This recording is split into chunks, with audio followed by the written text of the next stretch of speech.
Good morning and welcome to Levy Digital Desk. I'm your host, Sarah Good. This morning, we're going to be talking about last night at the RNC, night 4. It was the final night where we heard Trump speak for the first time since the attempted assassination. We're going to have Ben Mileski back on with us today. Dr. Benjamin Mileski is with the Political Science Department at Old Dominion University. He was with us on Tuesday taking a look at last weekend as well as the first day of the RNC. But now, as the week continues, we're hearing increasing calls of people pretty high up in the Democratic Party talking about Biden and his calls for him to exit. So we're going to get opinions on that and hear a little bit about what you're seeing on screen right now, what you heard last night in Trump's speech. So I'm going to bring Ben on now. Thank you so much for joining us back just a few days later. Good morning. I just want, first thing is, and I'll pull up on screen in a second, on Tuesday, we were sort of, forecasting what Trump potentially might talk about. We were talking about themes of unity and different things that people were saying he changed the tune of his speech. He was rewriting it. What did you hear last night and what were your thoughts? I think last night, you'll hear it in the media today. It was kind of a tale of two Trumps, right?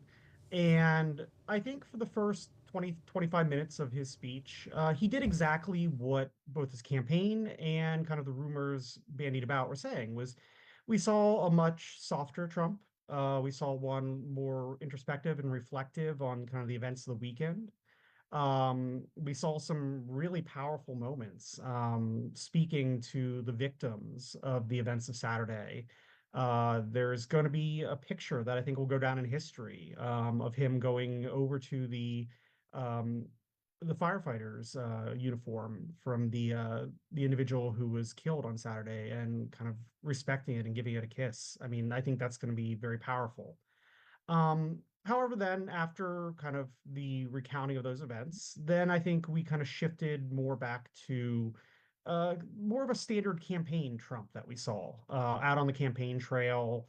Um, Maybe not always sticking to the script, ad-libbing for probably about a good 30-ish minutes of the hour and 32 minutes he spoke. And kind of really then hitting on the planks of the platform that his party and his campaign are putting forward. And we're seeing it here. And I think obviously with the base there was a lot of cheering. But he, even in the beginning, as you said, the first half, didn't really get into the cheering or the rally cries. It was subdued in his tone. And it seemed to be very on script, which we Mhm. haven't seen in a while. Do you think there was a certain thing that maybe switched that? Is that just, going back into his usual tenor? I mean, what did you think maybe made that shift from the more subdued beginning to that more hour-long speech that he gave?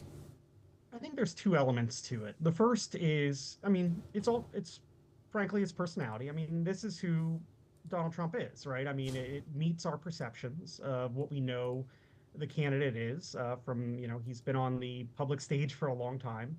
And it's very hard to change your fundamental nature, right? And it's also hard to break that perception amongst the public as well, too.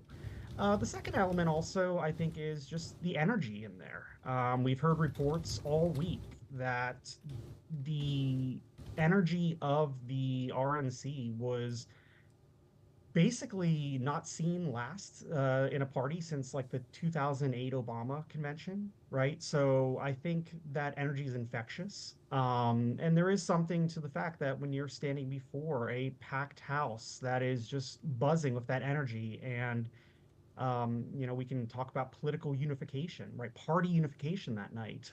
You fall back into your tendencies and really thrive off of that energy.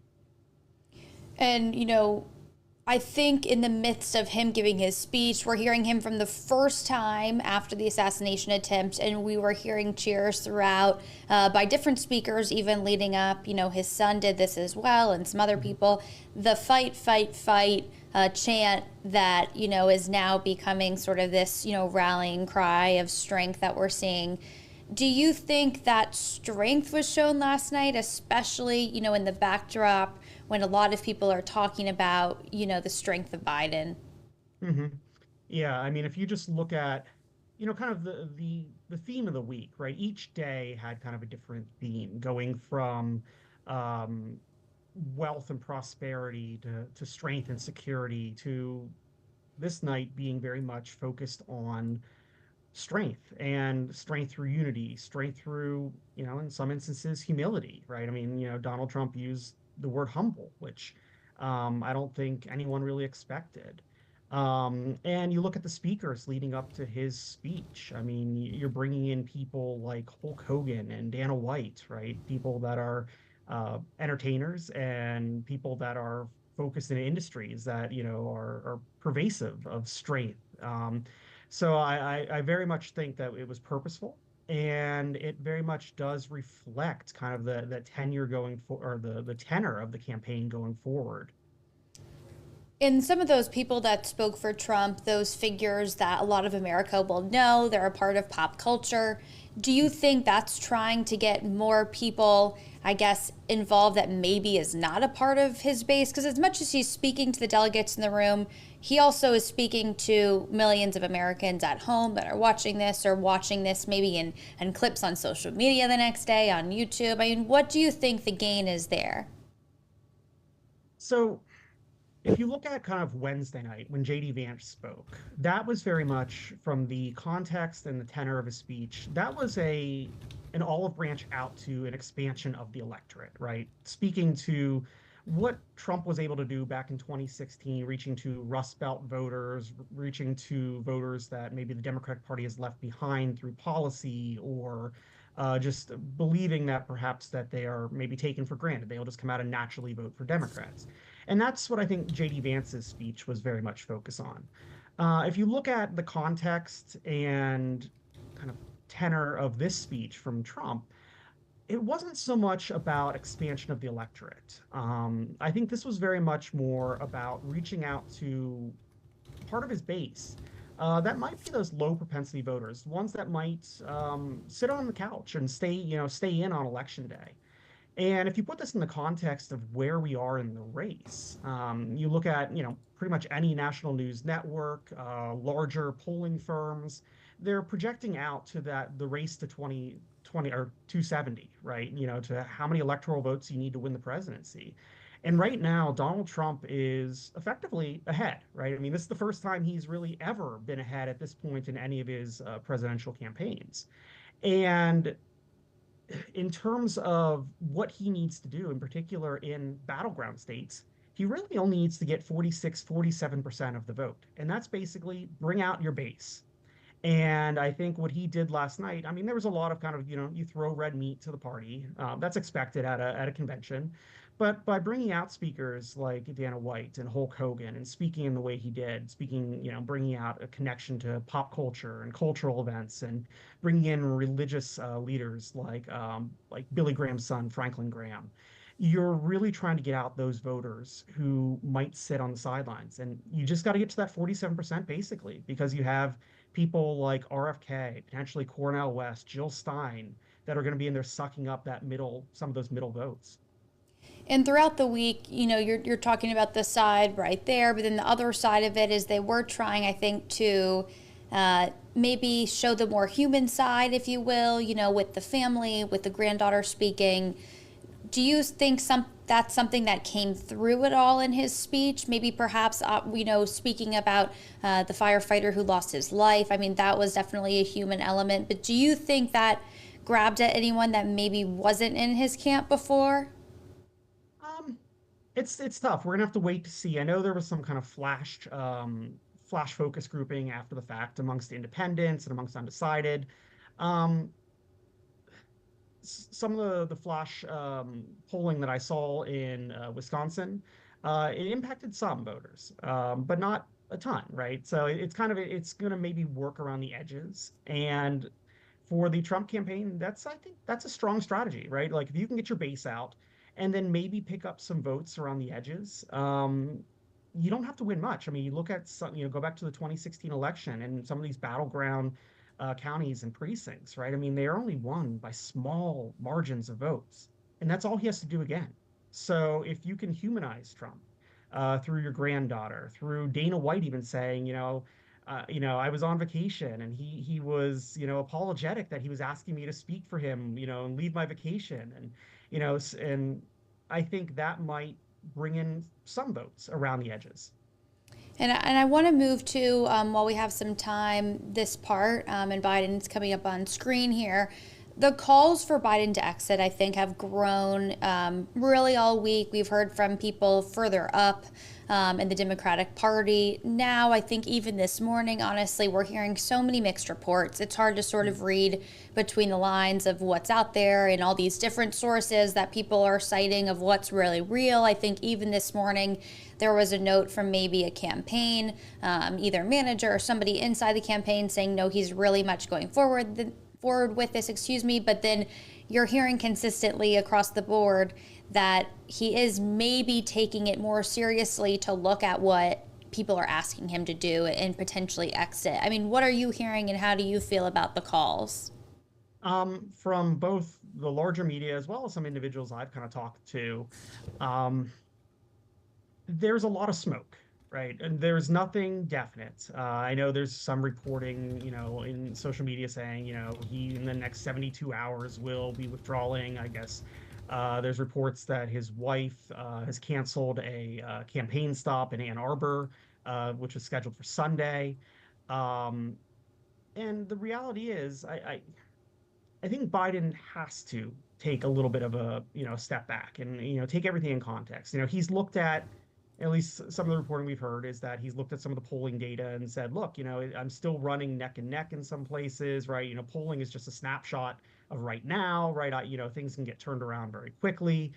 Um, but you look at other things, like there are reports out and credible reports that the major donors to the Democratic Party, as well as the Biden campaign, have basically turned off the faucet. And especially if they're turning off the faucet for not just his campaign, but Democrats down ballot and expecting, or at least arguing that, they may lose terrifically in the House and the Senate. So why throw good money at bad, right? Um, this is something that the president has to do a little bit of introspection on and, say what is kind of the best thing for the party as a whole. And further, what is the best thing for his legacy? Does he want to go down as, if potentially, at least if you listen to some of the narrative, right? If he withdraws now and kind of falls on the sword for the party, right, he gets viewed in a much more favorable light than if he tries to stick it out and either, goes all the way to election day and maybe loses terrifically. Then that kind of tarnishes a legacy that he's really built.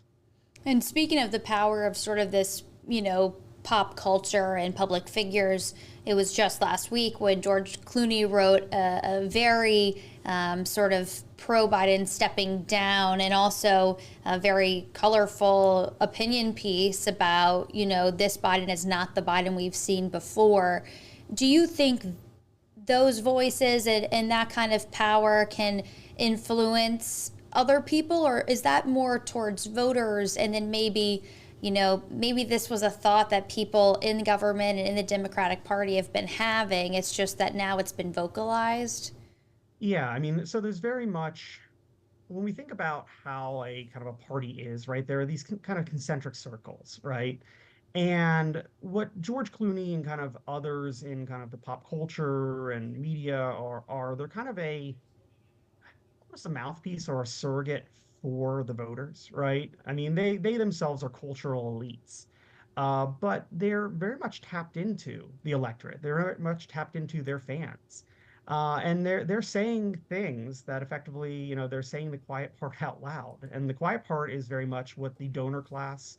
And we've heard, numerous calls from governors and Democratic senators who are in battleground districts and states that they have been vocalizing quietly to the president, right? Behind the scenes. So, um, as however that starts to bubble up, we're starting to see more and more political officials, right, now take the public stage as opposed to just behind the scenes, voicing their concerns and actually coming out and basically saying that there is no path forward for Joe Biden.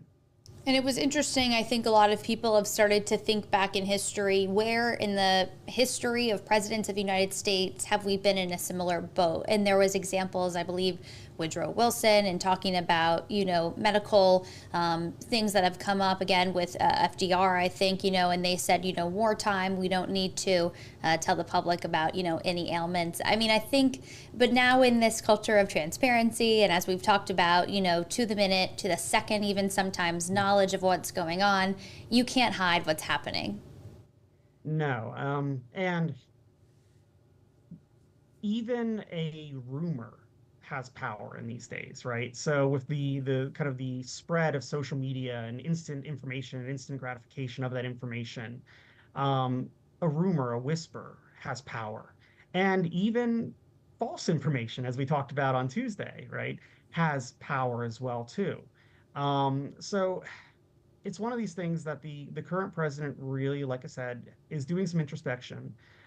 We have basically a month until the DNC, so the Democratic Party does have some time to course correct. Um, what is the best option is difficult, right? I mean, there are both pros and cons to either going straight forward with Kamala Harris or going to some sort of open convention and seeing what happens there. Um, However, even though it's still a month to the DNC, it's not that far until election day, right? So there's only so much you can do. However, there are some indicators that could help the Democrats. Some of the polling that's come out shows that about 80% of Democrats would vote for Kamala Harris if she was the substitute nominee. So, I mean, right now the Republicans are looking at, we talk about unification. It's party unification, right? The Republican Party is unified last night and throughout this convention. The Democrats have a chance to bring up and bring back unification of the party, but right now they are so splintered and fractured across states, across concentric circles of the party, um, that they have to act sooner rather than later. And with the Republican Party, I think there's a lot of big names right now that are very vocal, that are out there. In any case, if Trump couldn't have been, for whatever reason, the nominee, there are names in politics of people that could step up, that would run for president, obviously, as we've seen throughout this primary year. But in the Democratic camp, it seems there's not as many known figures, at least to a lot of Americans. I mean, I think Whitmer is one person that's been thrown out there, Newsom, but there is some baggage, with Newsom that comes with that, how people feel. And besides that, you talked about it on Tuesday, how, Kamala's name is so obviously known by the American public, that she has that leg up, I guess, in that case of people knowing and identifying who she is. But are we in a situation where there's really not that many options currently in the Democratic Party that are, sort of public favorites? Mhm. And there's also, maybe it's not the public favorites part, but it's also for the people that are in the party that are, potentially thinking about throwing their hat in. It's kind of a, why do you want to shoot your shot now? Right? You have, I think it's what, 106, 116, 117 days to election day. If you're a potential rising star in the Democratic Party, right? I mean, so some names have been thrown around, or Governor Shapiro of Pennsylvania.